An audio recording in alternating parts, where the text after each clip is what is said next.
Muy bien, seguimos en dos mitades, señor Matías Sáez. Es hora de hablar de las elecciones que se vienen ahora para octubre. Sí. Ya pasó el primer partido, digamos, que fue las PASO, y ahora se viene la final. Ahora sería, claro, como la definitoria. La definitoria, digamos, ¿no? es como el partido de Perú y lo que se viene Claro, después. con así, Argentina, con Bolivia, ahora, a ver si claro. clasificamos. Vamos a ver, muy bien. Y en este programa creo que ha sido, me arriesgo a decir que es el único programa por el que han pasado todas las fuerzas políticas. Sí, no sé, no sé bien. Yo me arriesgo total después, ¿no?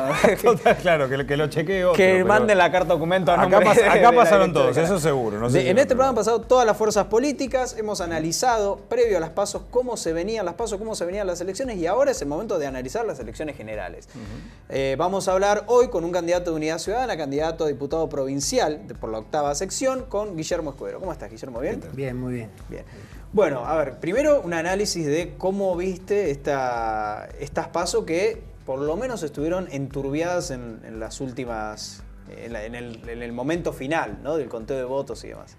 Bueno, o sea, yo creo que después de cerrada la votación, de cerrada la elección, cuando se empezaron a informar, bueno, a partir de las 9 los primeros datos, yo creo que el gobierno renovó su vocación cínica, ¿no? En el sentido de manipular todos esos datos, presentarlo con una estética a la que nos tiene acostumbrado, ¿no? Con bailecito y música de Gilda y algunos globos, mostrándose ganadores de una elección que finalmente días después, ¿no? Unas semanas después, en el caso de lo que es la provincia de Buenos Aires, mostró que la candidata Cristina Fernández había ganado la elección, y que cuando uno suma y ve el escenario de todo nuestro país, en provincias como, digamos, centrales, como Santa Fe, donde el Frente de Unidad Ciudadana ganó las elecciones, donde en 14 otras provincias las representaciones del peronismo, del kirchnerismo, de Unidad Ciudadana fueron los vencedores.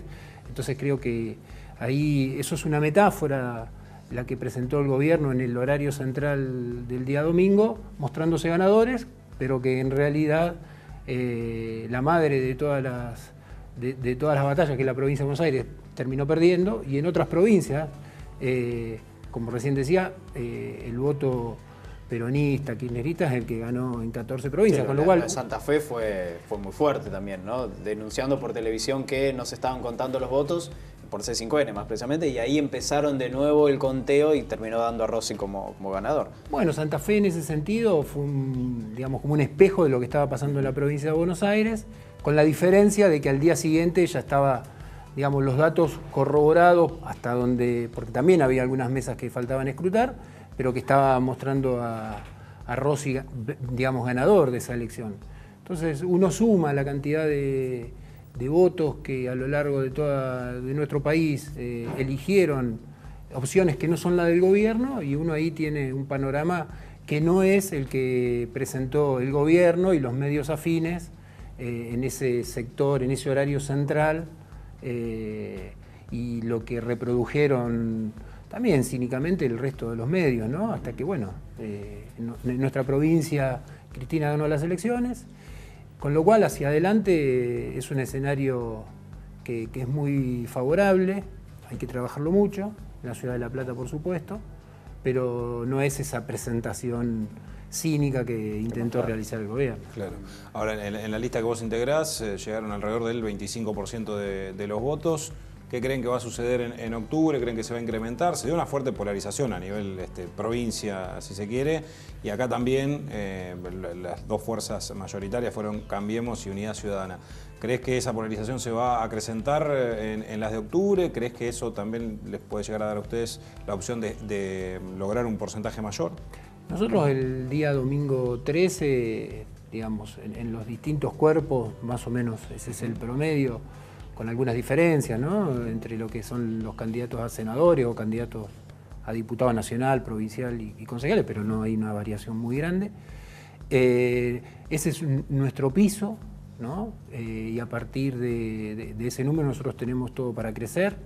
En la ciudad de La Plata ha habido mucho voto peronista, que estuvo en la lista del Frente Renovador o de un país, y lo mismo en el candidato de Cumplir, que esencialmente son votos que uno los tiene que ir a buscar porque son votos que tienen una esencia peronista y que creemos que van a acompañar la lista de Unidad Ciudadana, con lo cual nosotros tenemos mucha expectativa en trabajar y en traccionar esos votos, y además muchos vecinos, siempre hay una diferencia entre los electores, entre las PASO y la general, que creemos que son electores afines a nuestras propuestas históricamente, y que la campaña que se inicia en los próximos días, bueno, en realidad esto es una cuestión de calendario, porque nosotros seguimos recorriendo los barrios, seguimos hablando con los vecinos, y la idea es que esos votos el día 22 terminen eligiendo la lista de Unidad Ciudadana. Ahora, la candidata de la otra fuerza mayoritaria aquí en la Ciudad de La Plata, o sea, en la provincia de Buenos Aires también, como es Carolina Píparo, hizo eje en el lanzamiento de su campaña con bajar la edad de imputabilidad, puso el eje en la seguridad. Vos formaste parte del gobierno municipal anterior en la Secretaría de Seguridad, ¿verdad? ¿Cómo ves la seguridad y además esta mirada, ¿no? La baja de la edad de imputabilidad que se quiso tratar de instalar en ese momento, después un poco se desarticuló, pero bueno, ¿cuál es tu mirada al respecto? A ver, yo creo que, volviendo a lo que decía, ¿no? En esta presentación en los medios de algunas cuestiones que tienen que ver con intereses del gobierno, cuando la candidata volvió porque es un tema que siempre cierto sector con cierta ideología siempre en algún momento empiezan a hablar de que el problema de la seguridad, entre otras cosas, se resuelve bajando la edad de imputabilidad, digamos. La misma semana que la candidata a diputada provincial volvió a hablar de la baja de imputabilidad, recordemos que el día domingo el programa de La Nata hizo esa presentación absolutamente absurda, perversa, poniendo un chico de 11 años, con todo el armado y todo el manejo que se hizo. El caso del Polaquito. Exactamente. ¿No? Bueno, digamos, no hace falta que yo dé detalles porque esto fue público. Ahí fue una línea editorial de lo que después la candidata y otro candidato también del gobierno, que además es exfuncionario del área de seguridad en el gobierno de la Ciudad de Buenos Aires, como es Montenegro, plantearon que la resolución a ese problema, que lo dimensionaron y que lo pusieron como el principal problema, tenía que ver con la baja de imputabilidad.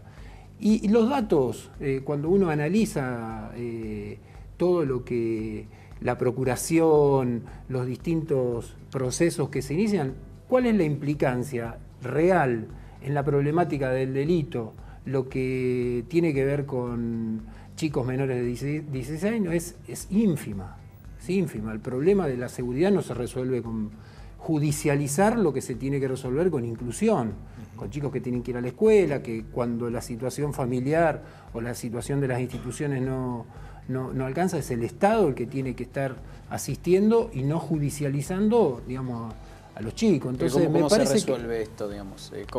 ¿Cuál sería una mirada sobre la inseguridad?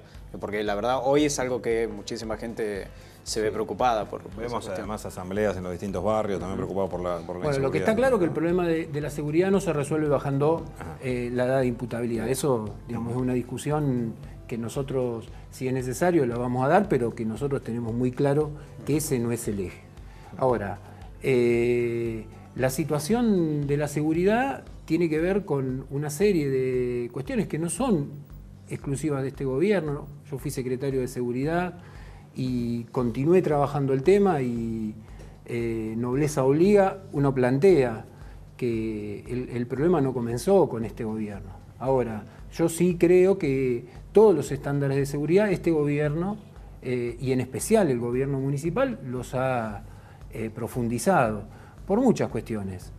Una de ellas es, ha tomado la decisión en conjunto con el ministro Ritondo de que el esquema de policía local debía ir desapareciendo y que esa estructura que tenía dos fundamentos muy importantes en la policía local. Uno era que le permitía al intendente municipal definitivamente y realmente poner, digamos, la cuchara en el plato en lo que, en lo que tiene que ver con la planificación y un plan de seguridad. No era, digamos, el municipio el que tenía que asistir con recursos. Los históricos son el combustible, el arreglo de los vehículos o compra de vehículos, ¿no? En un diagrama que estaba centralizado en el Ministerio de Seguridad, que a su vez tiene que, digamos, determinar la política de prevención para 135 municipios. Entonces, le permitía al intendente municipal diagramar, de acuerdo al conocimiento que tiene de la localidad, un plan de prevención.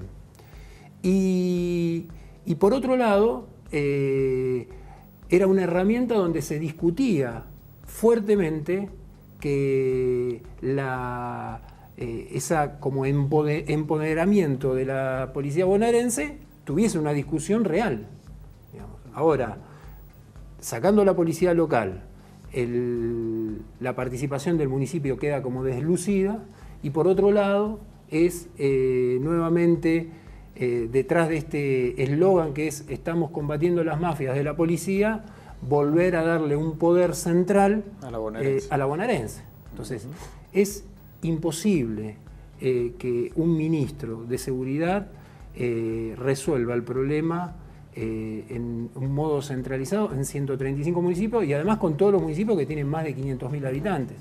Además, vos has denunciado que, por ejemplo, hay parte de la policía local que está en organismos públicos, cuando antes estaban caminando por los barrios, ¿no? Bueno, la policía local era una, digamos, era una policía de proximidad, tenía que estar en la calle, tenía que estar en una postura activa, tenía que tener un vínculo con el vecino, que por eso es que estaba como ubicada estratégicamente, teniendo una fuerte relación con las fuerzas vivas de la ciudad. Instituciones, escuelas, clubes de barrio, los espacios públicos durante los fines de semana y donde había espectáculos, no tenía la finalidad de empezar o realizar las tareas que la policía bonaerense no realizaba. Entonces, los edificios públicos tienen su presupuesto. En esos presupuestos, supongamos los hospitales, tienen una partida presupuestaria del Ministerio de Salud destinada a la seguridad que deben tener los profesionales que trabajan las 24 horas en los hospitales. Para eso hay una partida. Entonces, la policía local no tenía ese lugar. Esa partida se cubrirá con otras fuerzas de seguridad, con seguridad privada, pero no ese policía que tenía como finalidad recorrer el barrio, estar en la puerta de la escuela, estar en los clubes de barrio, ¿no? Y bueno, esto se ha ido desarmando lentamente porque el esquema apunta a volver a poner en eje de mucha importancia lo que es la policía bonaerense, y eso responde a un esquema que todos estamos de acuerdo que hay que resolver, ¿no? Guillermo, bueno, a ver, si se repiten los resultados de las elecciones, todo indica que vas a ser diputado provincial en representación de la octava, en representación de la ciudad de La Plata. ¿Cómo analizás estos últimos 2 años de gobierno municipal, en particular, y cuáles son las falencias más claras que ves en el gobierno de Garro? Bueno, vieron que hay una frase que dice que el gobierno de Cambiemos gobierna para los ricos, ¿no? Esto es una frase que venimos escuchando.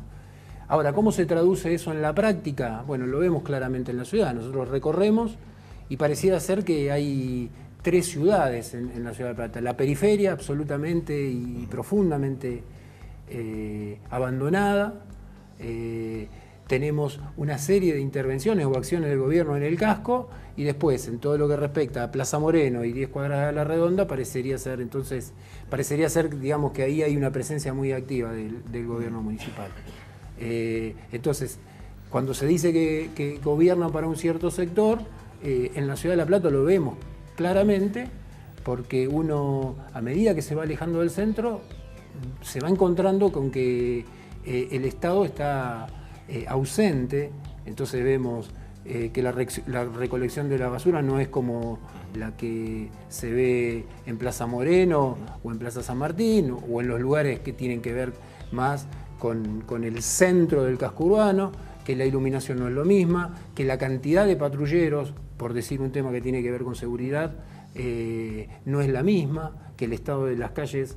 Entonces, acá hay una clara sintonía con las medidas económicas que se han tomado en el gobierno nacional, en lo que es la práctica del gobierno municipal. Bueno, recién escuchábamos, ¿no?